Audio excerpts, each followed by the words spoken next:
बिस्मिल्लाहिर्रहमानिर्रहीम। अस्सलाम वालेकुम दोस्तों, मैं हूं नात ख़ां मोहम्मद बिलाल भट्टी और नात ट्रेनिंग के हवाले से एक और मुफीद वीडियो लेकर आपकी खिदमत में हाजिर हुआ हूं। आज की वीडियो में मैं आपको 5 ऐसी प्रो टिप्स दूंगा जो कि आपको फ़न नात ख़ानी में, आपके नातिया कैरियर में आपके बहुत काम आएंगी। आज के वीडियो में हमारा सबसे पहला टॉपिक है टेम्पो, कि आखिर ये टेम्पो होता क्या है। वीडियो होने वाली बहुत ज़्यादा इंटरेस्टिंग। चैनल को सब्सक्राइब कर दें, वीडियो को यार लाइक ज़रूर किया करें, क्योंकि आपके एक लाइक से मुझे बहुत ज़्यादा मोटिवेशन मिलती है कि आप मेरी वीडियो को पसंद कर रहे हैं। तो चलिए अपनी वीडियो की तरफ चलते हैं। तो मैं अर्ज़ कर रहा था कि टेम्पो क्या है। आपने बहुत जगह ये लफ्ज़ सुना होगा, जो नात ख़ानी में ज़रा सीनियर हैं वो तो इस चीज़ को जानते हैं, लेकिन यहाँ पर मैं मुखातिब हूँ उन दोस्तों से जिन्होंने फ़न नात ख़ानी को अभी भी ज्वाइन किया है और अभी वो इस फील्ड में न्यू हैं। उनको ये टेक्निकल चीज़ें बताना चाहता हूँ ताकि उनके नॉलेज में इजाफ़ा हो सके। देखिए, हर कलाम को किसी न किसी कंपोजिशन में कंपोज़ किया जाता है, किसी ख़ास राग को चूज़ करके उस पर उसकी धुन बनाई जाती है और उस धुन का एक ख़ास टेम्पो होता है। टेम्पो को मैं किस तरह से डिफ़ाइन करूँगा आपकी आसानी के लिए, कि एक होता है आज़ाद कलाम और एक होता है बंदिश वाला कलाम। अब आज़ाद कलाम और बंदिश वाले कलाम में क्या फ़र्क है?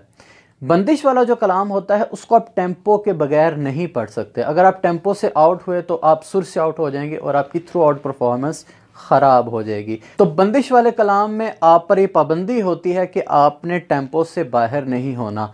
तो टेम्पो में हम किस तरह नहीं, क्योंकि कुछ दोस्तों को ये प्रॉब्लम होता है कि वो कलाम को स्टार्ट तो ठीक कर लेते हैं लेकिन आगे जाके तर्ज बिगाड़ देते हैं। वो तर्ज क्यों बिगाड़ देते हैं? क्योंकि उन्हें टेम्पो का सेंस नहीं होता। यानी कि मैं आम लफ्ज़ों में यूँ कहूँ कि उन्हें सेंस नहीं होती कि टेम्पो में किस तरह से रहना है। तो आज जो मैं आपको रियाज बताने जा रहा हूँ उससे आपका टेम्पो भी ठीक हो जाएगा, आप कभी तर्ज में भी मार नहीं खाएंगे और आपकी परफॉर्मेंस को 4 चांद लग जाएंगे।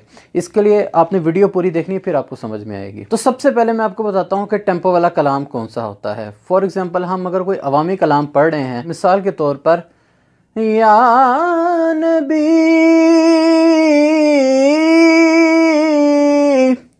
या नबी सल्लू अलैहि व आलिही। अब मैंने कलाम स्टार्ट किया, तू कुजा मन कुजा, तू कुजा मन कुजा, तू कुजा मन कुजा, तू कुजा मन कुजा, तू अमीरे हरम मैं फ़कीरे अजम। ये इस चीज़ का टेम्पो है जो मैं हाथ पर कर रहा हूँ, ये एक बीट है। इस बीट को फॉलो करते हुए आपने सारा कलाम पढ़ना है। इससे आप आउट हुए तो आपका कलाम सारा बेसुरा हो जाएगा। अब मैं दोबारा से कंटिन्यू करता हूँ इसी बीट पे रहते हुए, गौर कीजिएगा। तू अमीरे हरम मैं फ़कीरे अजम, तेरे गुन और ये लब मैं तलब ही तलब, तू अता ही अता, तू कुजा मन कुजा, तू कुजा मन कुजा। तो ये होती है टेम्पो। यानी आपने जब भी रियाज करने बैठना है ना, तो आपने टेम्पो के साथ रियाज करना है। ये तो मैंने हाथ पर आपको एग्जांपल करके बताई ना। आपने क्या करना है, अपने टेबल पर कोई स्टिक वगैरह रख लेनी है, तो वो स्टिक आपने टेबल पर मारनी है और कलाम स्टार्ट कर देना है। उसी बीट में रहते हुए आपने कलाम पढ़ना है, उस बीट से अपने आउट नहीं होना। इससे ये कि आप बेसुरे भी नहीं होंगे और आपका टेम्पो भी बरकरार रहेगा। इस तरह से आपकी पढ़ाई भी मजबूत हो जाएगी। और अब मैं आपको बताता हूँ कि आज़ाद कलाम कौन सा होता है। आज़ाद कलाम वो होता है जो बंदिश में नहीं होता, ठीक है। उसको आप बीट के बगैर भी रियाज कर सकते हैं, बीट के बगैर भी पढ़ सकते हैं। उसमें कोई कैद नहीं होती कि आपने बीट में ही रहना है। तो फॉर एग्जाम्पल, तेरी निगाह से ज़र्रे भी मेहरुमा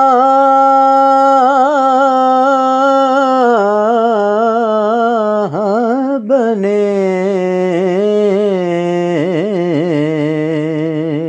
इस तरह के जो क्लासिकल कलाम हैं वो बीट से मुबर्रा होते हैं, आज़ाद होते हैं। उनमें सिर्फ आपने अपनी क्लासिकल कंपोजिशन पे ध्यान देना होता है। इनको पढ़ना ज़रा निस्बतन मुश्किल होता है। जो अवामी कलाम होते हैं उनमें इंसान बीट के साथ प्रैक्टिस करके अपने परफॉर्मेंस को बेहतर कर सकता है। तो उम्मीद करता हूँ आपको आज़ाद कलाम और बीट वाले कलाम में और बंदिश वाले कंपोजिशंस में आपको फ़र्क पता लग गया होगा। नेक्स्ट टॉपिक की तरफ चलते हैं और नेक्स्ट टॉपिक मेरा ये है कॉन्फिडेंस को लेकर। मैंने एक डेडिकेटेड वीडियो बनाई है कि अपने कॉन्फिडेंस लेवल को किस तरह से बिल्डअप किया जाए, तो वो आपने नहीं देखी तो मैं लिंक आपको डिस्क्रिप्शन में दे दूंगा, वो आप देख सकते हैं। आज इसी तरह कॉन्फिडेंस को डेवलप करने के हवाले से मैं आपको एक प्रो टिप देकर जा रहा हूं कि जिन दोस्तों का कॉन्फिडेंस लेवल स्टेज पर जाकर लूज़ हो जाता है वो क्या करें। वो ये करें कि घर में शीशे के आगे खड़े हो जाएं और अपने आप को गौर से देखें और पढ़ना स्टार्ट करें। जब अपने आपकी आंखों में आंखें डालकर पढ़ेंगे तो आपकी झिझक आहिस्ता आहिस्ता दूर होती चली जाएगी। और इसके साथ साथ आपको ये भी आइडिया होगा कि मैं पढ़ते हुए किस तरह से शक्लें बनाता हूँ।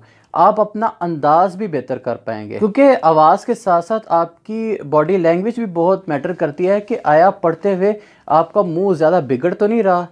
आप क्योंकि पढ़ते हुए कुछ लोग क्या करते हैं, सुर तो बड़ा आउट क्लास लगा रहे होते हैं लेकिन वो अपना चेहरा बिगाड़ लेते हैं, मुंह कहीं जा रहा है और जनाब वो हाथ कहीं जा रहे हैं। तो इस तरह नहीं होना चाहिए। बाअदब होकर मुअद्दब होकर आपने नाज़ शरीफ पढ़नी है। जब आप शीशे के आगे खड़े होकर नाज़ शरीफ पढ़ेंगे, अपने आप को गौर से देखेंगे और जब अंतर आप कहेंगे, आप देखेंगे मेरा मुँह बिगड़ तो नहीं रहा, मेरा मुँह अजीब तो नहीं हो रहा। अगर हो रहा है तो फिर इसको बेहतर करें, ठीक करें, क्योंकि ये चीज़ें बहुत ज़्यादा ऑडियंस नोट करती है और ये भली नहीं लगती कि आपका मुंह अगर बिगड़ रहा है तो आप बहुत सुरीले लेकिन आपका जनाब वो मुंह बिगड़ रहा है और अजीबोगरीब आप शक्लें बना रहे हैं, तो वो मुनासिब नहीं लगता। इस चीज़ को भी आपने कवर करना है। जब आप डेली बेसिस पर इस अमल को दोहराएंगे तो एक तो आपका कॉन्फिडेंस लेवल भी डेवलप होगा और साथ साथ आपका पढ़ने का अंदाज, हर चीज़ इंप्रूव होती चली जाएगी। अच्छा जी, नेक्स्ट टॉपिक की तरफ चलते हैं। अगला मेरा टॉपिक है कि हम पढ़ते हुए कौन सी मेडिसिन, कौन सी गोली का इस्तेमाल करें जिससे हमारा गला रवां हो जाए। देखिए, अगर तो मैं मेडिकली बात करूं, बहुत सी ऐसी मेडिसिन हैं जो कि आपके गले को इम्प्रूव करती हैं। मैं भी यूज़ करता हूं लेकिन मैं आपको नहीं बताऊंगा, क्योंकि मैं यहां पर पब्लिकली बैठकर सोशल मीडिया पर किसी को कोई दवाई रिकमेंड नहीं कर सकता, क्योंकि हर दवाई हर शख्स के लिए नहीं होती। हो सकता है जो मैं मेडिसिन यूज़ करता हूं अपने गले की बेहतरी के लिए वो आपके लिए नुकसानदेह साबित हो, तो इसलिए मैं आपको वो रिकमेंड नहीं करूंगा। हाँ, आपको कैंडी वगैरह ज़रूर बता सकता हूं। आप होस्ट का यूज़ कर सकते हैं, सॉफ्टमिंट का यूज़ कर सकते हैं। पढ़ने से आधा घंटा पहले आप इसको चूस लें तो आपका गला रवां हो जाएगा। और कुछ दोस्त मीठा पान यूज़ करते हैं, कभी कभार मैं भी खा लेता हूँ, उससे भी आवाज़ बड़ी बेहतरीन हो जाती है। लेकिन आपने इन चीज़ों पर डिपेंडेड नहीं रहना। ये चीज़ें आर्जी तौर पर काम दे जाती हैं, ये टेम्परेरी फार्मूला है। अगर आप इन चीज़ों को कसरत से यूज़ करते चले जाएंगे अपनी हर परफॉर्मेंस से पहले, तो आप इन चीज़ों के मोहताज हो जाएंगे। आप फिर मीठे पान के बगैर पढ़ नहीं सकेंगे, आप सॉफ्टमिंट के बगैर पढ़ नहीं सकेंगे, आप होस्ट खाए बगैर पढ़ नहीं सकेंगे। ऐसी भी सिचुएशन हो जाती है कि इंसान को चीज़ें उस वक्त मुयसर नहीं होती, तो तब आप क्या करेंगे। इसीलिए मैं आपको रिकमेंड करता हूँ कि साथ साथ अपनी रियाजत पक्की करें, अपनी पढ़ाई मजबूत करें, रोज़ प्रैक्टिस करें। आपको किसी गोले की, किसी पान की और किसी भी मेडिसिन की, आपको यकीन करें ज़रूरत ही नहीं पड़ेगी। बहुत से कमेंट आते हैं भाई सुरीला होने के लिए कोई दवाई बता दें और पता नहीं क्या क्या सवाल आते हैं। तो यार आप इन टोटकों के चक्कर में क्यों पड़ते हैं। हम पता है कि हम प्रैक्टिस से घबराते हैं, हम मेहनत से घबराते हैं, हम रियाज से घबराते हैं और हम ये भी चाहते हैं कि रातों रात हम जनाब आलमी शोहरत याफ्ता नात खां बन जाएं, तो ऐसा पॉसिबल नहीं होता। जितने भी आप बड़े नात खां लेजेंड्स देखते हैं उन्होंने अपनी ज़िंदगियाँ लगा दी हैं तब आके उनका नाम हुआ है। तो इसलिए आपको भी मेहनत करनी पड़ेगी। दुनिया का कोई शोबा है वो मेहनत मांगता है, स्ट्रगल मांगता है, आपकी कुर्बानियाँ। हमें अपना सुकून छोड़कर प्रैक्टिस को टाइम देना होगा, अपने काम के साथ मुखलिस होना पड़ेगा, तब जाके हमें आउटपुट मिलेगा। और इसी तरह एक भाई ने कमेंट किया कि भाई मेरी आवाज़ बहुत मोटी है लेकिन मैं नात पढ़ना चाहता हूँ। आगे उन्होंने रोने वाले इमोजी बना के सेंड किए। तो मुझे बड़ा अफसोस हुआ उनका कमेंट पढ़ के कि मैं उनको ये कहना चाहूँगा कि भाई आप बिल्कुल परेशान ना हो। आवाज़ मोटी हो या बारीक हो, इससे कोई फ़र्क नहीं पड़ता। बस आपके अंदर जोश हो, जज्बा हो, तो आप नात खां बन सकते हैं। मोटी आवाज़ का अपना हुस्न है, बारीक आवाज़ का अपना हुस्न है। अल्लाह पाक ने जो आपको आवाज़ दे दी है उसी को कबूल करें, क्योंकि जो आपकी आवाज़ है वही हमेशा रहेगी। अगर मोटी है तो पतली हो ही नहीं सकती, अगर पतली है तो मोटी हो ही नहीं सकती। तो आपने उसी को बेहतरीन बनाना है, उसी में रहते हुए आपने अपना बेस्ट से बेस्ट देना है। वो तभी मुमकिन होगा जब आप बाकायदा किसी से सीखेंगे, इस फ़न को सीखेंगे, तो आपको वो बताएंगे कि आपकी आवाज़ जैसी है आपको कैसा रियाज करना चाहिए। तो कहने का मतलब ये है कि आवाज़ का जैसा मर्जी टेक्सचर हो उससे आपकी पढ़त में कोई भी असर नहीं पड़ता। फ़र्क पड़ता है तो सिर्फ इस बात से कि आप में शौक कितना है। तो आप लोगों की परवाह ना करें, आपको नात खां बनने से कोई नहीं रोक सकता। इसी तरह एक भाई ने कमेंट किया कि बिलाल भाई मैं अपनी आवाज़ में खुद नाते रिकॉर्ड करना चाहता हूँ सिर्फ अपने शौक के लिए, तो बताएं मैं कौन सा सेट लूँ, कौन सा साउंड सिस्टम लूँ, मुझे इस बारे में बताएं। तो मैं उनको ये कहना चाहूँगा कि अगर तो आप सिर्फ अपने शौक के लिए करना चाहते हैं तो फ़िलहाल आप किसी महंगे सेट पर इन्वेस्ट ना करें, क्योंकि मैं खुद अपनी रिकॉर्डिंग्स खुद मोबाइल से करता हूँ और मोबाइल पर ही एडिट करता हूँ। मोबाइल से अच्छी खासी एडिटिंग हो जाती है। आप लेक्सिस ऑडियो एडिटर यूज़ कर सकते हैं, वेवपैड यूज़ कर सकते हैं। अगर आप कंप्यूटर पे एडिटिंग करना चाहते हैं तो FL स्टूडियो को आप सीखें और क्यूबेस को सीखें, ठीक है।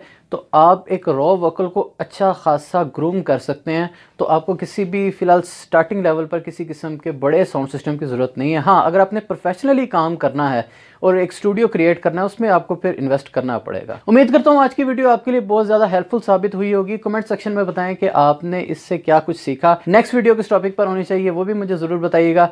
फिर किसी वीडियो में इंशाल्लाह ताला आपसे मुलाकात होगी। तब तक के लिए इजाज़त दीजिए। अल्लाह हाफ़िज़।